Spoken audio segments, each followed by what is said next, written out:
अध्यक्ष जी, पता नहीं मुझे क्या हो गया है। सत्ता के बिना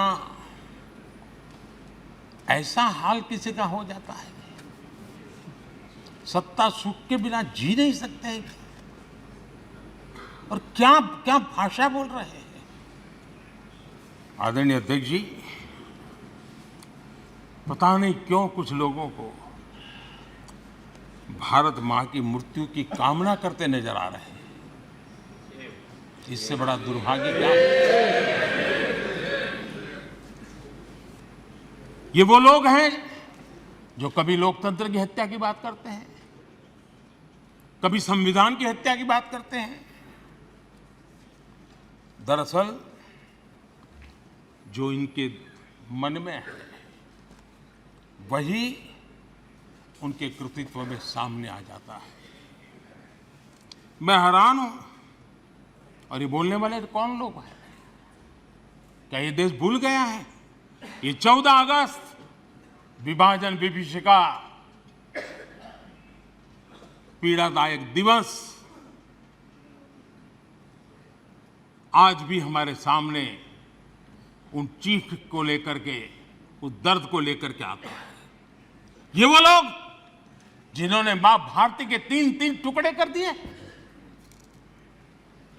जब मां भारती की गुलामी की जंजीरों से मुक्त कराना था, जब मां भारती की जंजीरों को तोड़ना था, बेड़ियों को काटना था, तब इन लोगों ने मां भारती की भुजाएं काट दी,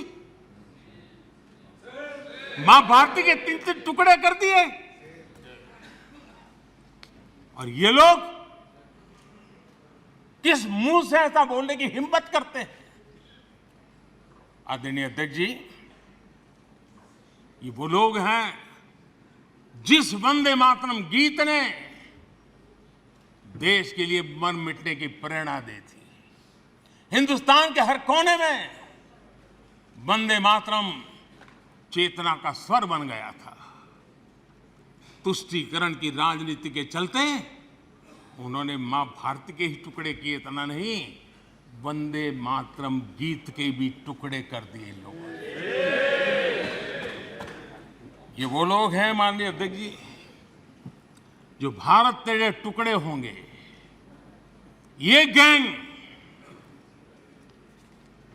ये नारा लगाने वाले लोग, इनको बढ़ावा देने के लिए, उनका प्रोत्साहन करने के लिए पहुंच जाते हैं। भारत तेरे टुकड़े होंगे, उनको बढ़ावा दे रहे हैं। ये उन लोगों की मदद कर रहे हैं जो ये कहते हैं कि सिलीगुड़ी के पास जो छोटा सा नॉर्थ ईस्ट को जोड़ने वाला कॉरिडोर है, उसको काट दें तो बिल्कुल नॉर्थ ईस्ट अलग हो जाएगा। ये सपना देखने वालों का जो लोग समर्थन करते हैं। आदरणीय अध्यक्ष जी, मैं जरा इनको, जहां भी हो, जरा मेरा सवाल अगल बगल में बैठे हुए को जवाब दें। ये जो बाहर गए ना, उनको जरा पूछें एक कच्छ तीवू क्या है। कोई पूछे इनको कच्छ तीवू क्या है। इतनी बड़ी बातें करते हैं ना, आज मैं बताना चाहता हूं ये कच्छ तीवू है। और ये कच्छ तीवू कहां आया, जरा उनको पूछ लीजिए। इतनी बड़ी बातें लिख करके देश को गुमराह करने का प्रयास कर रहे हैं। और ये डीएमके वाले, उनकी सरकार, उनके मुख्यमंत्री मुझे चिट्ठी लिखते हैं, अभी भी लिखते हैं, और कहते हैं मोदी जी कच्छ तीवू वापस ले आइए। एक कच्छ तीवू है क्या? किसने किया? तमिलनाडु से आगे श्रीलंका के पहले एक टापू किसने किसी दूसरे देश को दे दिया था? कब दिया था? कहां गई थी? क्या ये भारत माता नहीं थी वहां? क्या वो मां भारती का अंग नहीं था? और इसको भी आपने तोड़ा। और कौन था उस समय? श्रीमती इंदिरा गांधी के नेतृत्व में हुआ था।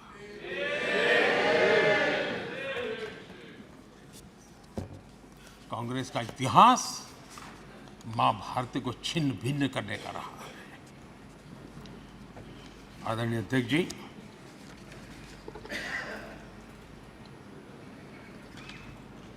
और कांग्रेस का मां भारती के प्रति प्रेम क्या रहा है, भारत के वासियों के प्रति प्रेम क्या रहा है,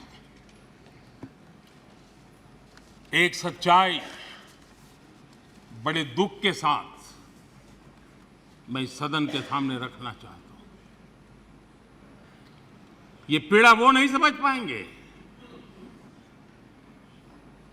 मैं नॉर्थ ईस्ट के चप्पे चप्पे पर घुमा हुआ व्यक्ति हूं और राजनीति में कुछ नहीं था तब भी अपने पैर वहां घिसता था। मेरा एक इमोशनल अटैचमेंट है उस क्षेत्र के प्रति, इनको अंदाज नहीं है। माननीय अध्यक्ष जी, मैं 3 प्रसंग आपके सामने रखना चाहता हूं सदन के सामने और बड़े दर्द के साथ कहना चाहता हूं, देशवासी भी सुन रहे हैं। पहली घटना 5 मार्च 1966, 5 मार्च 1966। इस दिन कांग्रेस ने मिजोरम में असहाय नागरिकों पर अपनी वायुसेना के माध्यम से हमला करवाया था।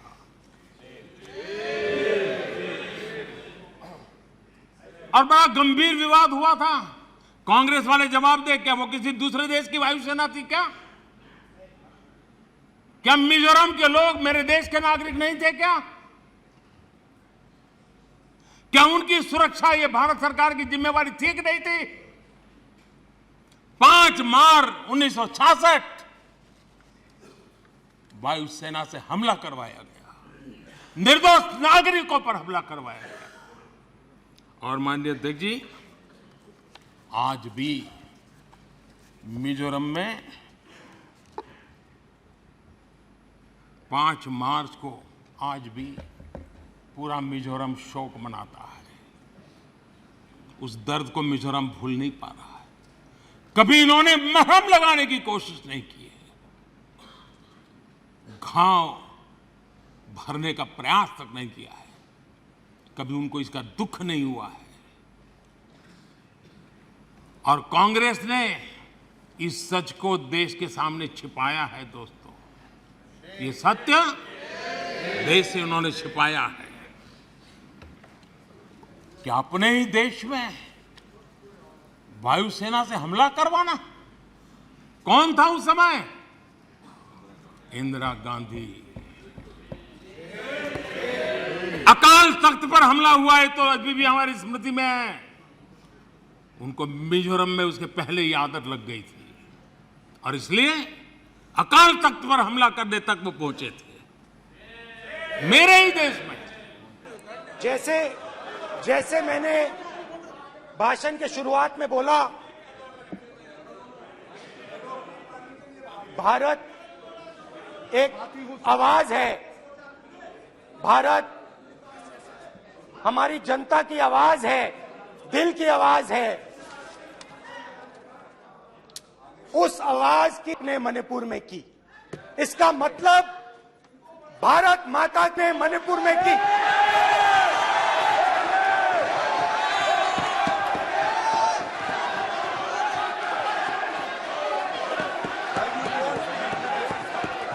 भारत माता को आपने मणिपुर के लोगों के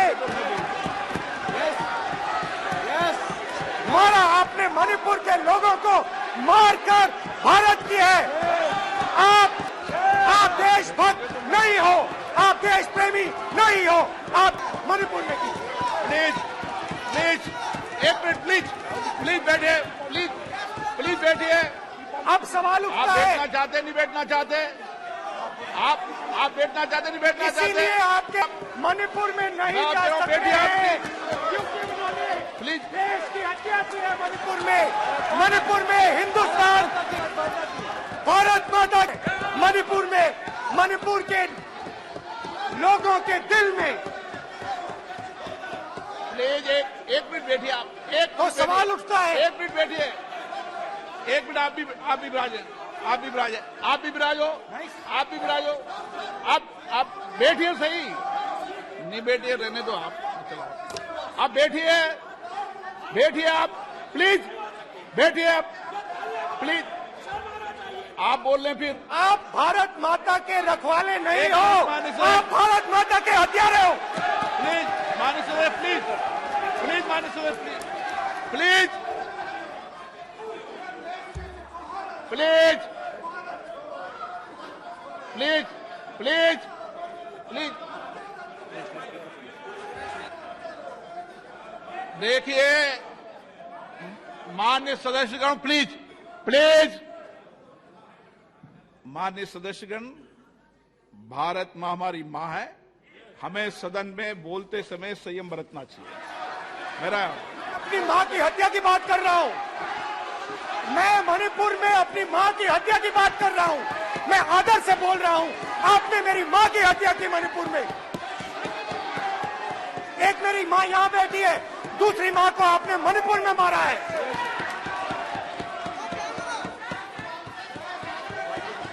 और हर रोज जब तक आप हिंसा को बंद नहीं करोगे तब तक आप मेरी माँ की हत्या कर रहे हो।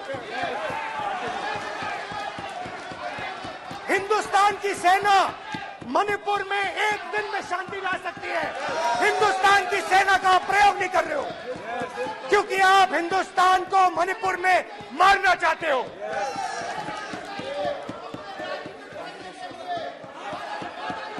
तो अगर नरेंद्र मोदी जी हिंदुस्तान की आवाज नहीं सुनते हैं, अगर हिंदुस्तान के दिल की आवाज नहीं सुनते हैं, तो किसकी आवाज सुनते हैं?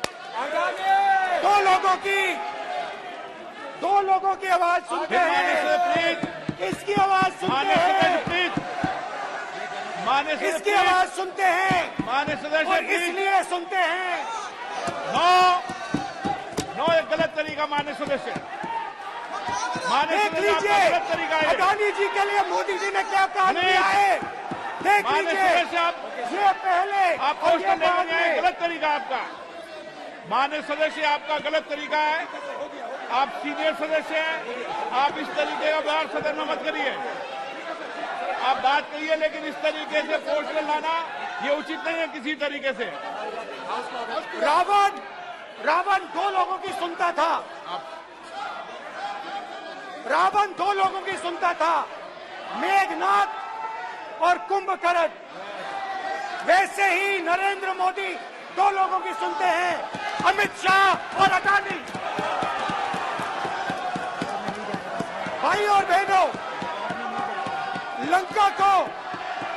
लंका को हनुमान ने नहीं जलाया था, लंका को रावण के अहंकार ने जलाया था। प्लीज माननीय सदस्य, आप संयमित बोले। आप ये सदन है, आप तरीके से बोलिए। माननीय राम ने रावण को नहीं मारा था, रावण के अहंकार ने रावण को मारा था। आप पूरे देश में केरोसिन फेंक रहे हो, पूरे देश में आप केरोसिन फेंक रहे हो। आपने मणिपुर में केरोसिन फेंकी और फिर चिंगारी लगा दी। अब आप हरियाणा में कर रहे हो, पूरे देश को आप जलाने में लगे हो। आप पूरे देश में भारत माता की हत्या कर रहे हो। धन्यवाद स्पीकर।